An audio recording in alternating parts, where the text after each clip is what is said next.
আসসালামু আলাইকুম আমার প্রিয় ভাই ও বোনেরা, সবাই কেমন আছেন? আশা করছি আল্লাহর রহমতে সবাই ভালো আছেন। তো চলে আসলাম নতুন আর একটা ভিডিও নিয়ে। তো আমার ভিডিওটা সম্পূর্ণ দেখবেন সবাই, অনুরোধ রইল। তো দেখুন, প্রথমে আমার ফুলের বাগান, অনেক ফুল ফুটেছে।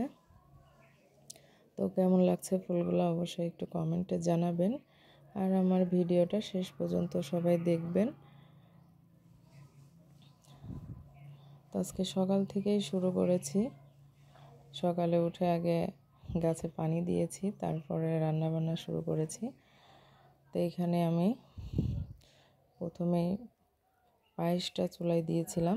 তো এখানে পায়েসটা রান্না করে নিচ্ছি, সাথে আর এক চুলায় গোস্ত রান্না করব মুরগির। এই জন্য তেল দিয়ে সব মশলা দিয়ে পেঁয়াজটা দিয়ে দিচ্ছি। একটু বেরেস্তা মতো হয়ে গেলে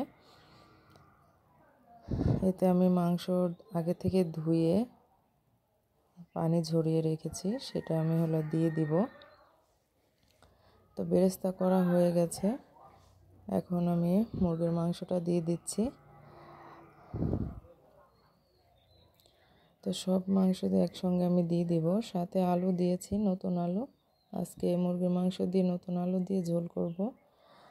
তো এখানে একসঙ্গে আমি আলু দিয়ে দিয়ে ভেজে নেব, মাংসটা দিয়ে ভালো করে ভেজে নেব। দিয়ে দিলাম এখানে একটু টমেটো, সামান্য একটু লবণ দিয়ে ভালো করে ভেজে নিয়েছি। এখানে আদা রসুনের বাটাটা দিয়ে দিলাম, আবারও ভালো করে একটু ভেজে নেব, যাতে আদা রসুনের কাঁচা গন্ধটা চলে যায়। তো এখানে ভালো করে আমি আবারও ভেজে নিয়েছি। তো আমি আগে থেকে মশলা ভিজিয়ে রেখেছি, মরিচ গুঁড়া, হলুদ গুঁড়া, জিরে গুঁড়া আর ধনিয়া গুঁড়া একসঙ্গে ভালো আধা ঘন্টা আগে ভিজিয়ে রেখেছি। তো এখন সেটা দিয়ে দিব।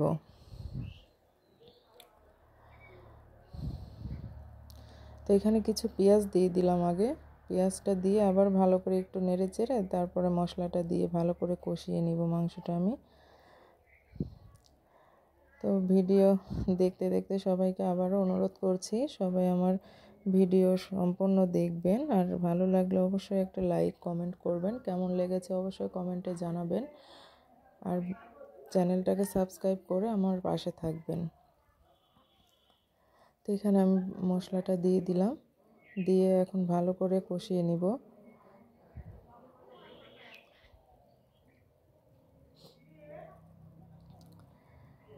এখানে আমি ভালো করে কষিয়ে নিচ্ছি। আসলে অফ ক্যামেরায় এটা আমি রান্নাটাই করে নিচ্ছি, কারণ অনেক বড় হয়ে যাবে এই জন্য। তো ভালো করে এটা আমি কষিয়ে নিচ্ছি। অফ ক্যামেরায় আমি ভালো করে এটা রান্না করে নিয়েছিলাম, না হলে ভিডিওটা অনেক বড় হয়ে যাবে। এখানে কষিয়ে ঢাকনা দিয়ে ঢেকে নিচ্ছি। তো দেখুন কষানোটা হয়ে গেছে। তারপরে আর একটু ভালো করে নেড়ে চেড়ে তারপরে একটু পানি দিয়ে দিব।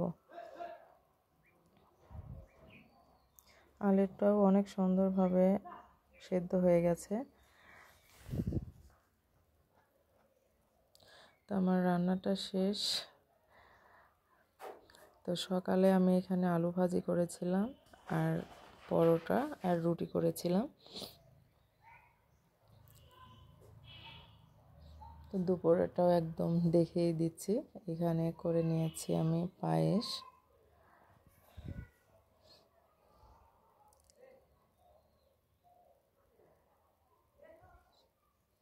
আর এখানে আছে মুরগির মাংস।